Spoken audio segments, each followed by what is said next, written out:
Panaginip, ang malawak na bukirin. Ang panaginip, nasa isang malawak na bukirin ka, at ang mga halaman ng palay ay lumalago ng matangkad. Ang langit ay kulay asul at malinis, ngunit may mga ulap na nagsisimulang mag-ipon sa horizon. Habang naglalakad ka, nararamdaman mong maluwag ang espasyo at magaan ang iyong pakiramdam. Sa kabila ng malawak na bukirin, napansin mong may isang madilim na bahagi kung saan hindi matutumbasan ng sikat ng araw ang mga tanim.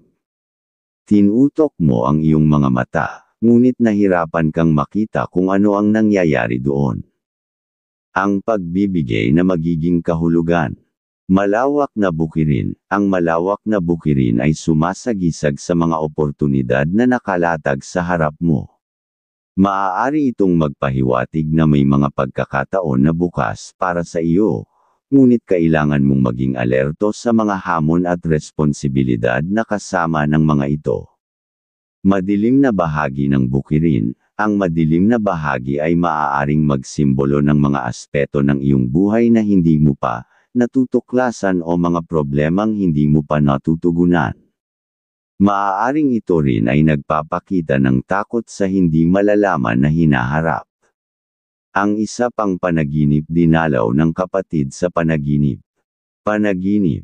Nasa isang tahimik na lugar ka at bigla mong nakita ang iyong kapatid na matagal nang pumanaw.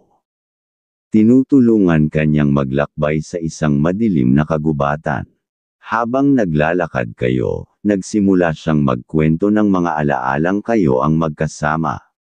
Nang makarating kayo sa isang malinis sa kagubatan, iniwan kanya ng isang maliit na kahon na puno ng mga sinaunang sulat.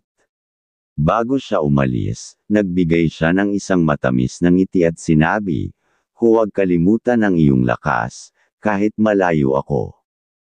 Ang pagbibigay na magiging kahulugan.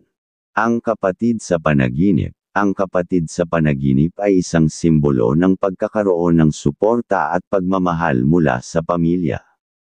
Kung ang kapatid na ito ay pumanaw na, maaaring ipinapakita ng panaginip na ang relasyon na ito ay may malalim na epekto sa iyong emosyonal na kalagayan at mga desisyon. Kahon na may sulat. Ang kahon ng mga sinaunang sulat ay maaaring magpahiwatig ng mga aral mula sa nakaraan na kailangan mong tandaan o ang mga hindi natapos na usapan. Ang mensahe ng lakas ay nagsasaad na kailangan mong magpatuloy sa buhay, kahit na ang mahalaga mong tao ay wala na. Ang ikatlong panaginip. Hirap makakita ng trabaho. Panaginip. Nasa isang malaking lungsod ka, at ikaw ay pumapasok sa isang kumpanya para mag-apply ng trabaho. May mga ilang pinto kang pinuntahan, ngunit isa-isa, ang mga pintuan ay nagsarado. Naglakad ka sa mga kalye at dumaan sa maraming opisina at ahensya, ngunit walang tumanggap sa iyo. Sa gitna ng lahat ng pagkabigo, nakita mo ang isang maliit na tindahan na may nakasabit na "hiring" na karatula. Pumasok ka, nag-apply, at pagkatapos ng ilang oras, binigyan ka ng pagkakataon na makapagsimula ng trabaho.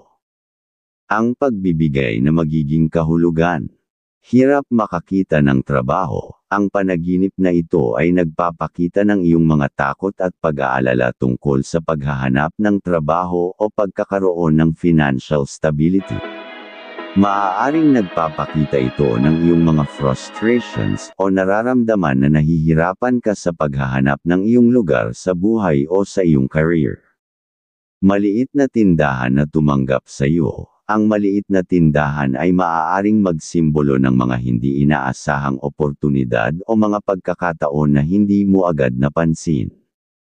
Sa kabila ng maraming pagkabigo, maaari ka pa ring makahanap ng tamang lugar o pagkakataon na magdadala sa iyo sa tagumpay.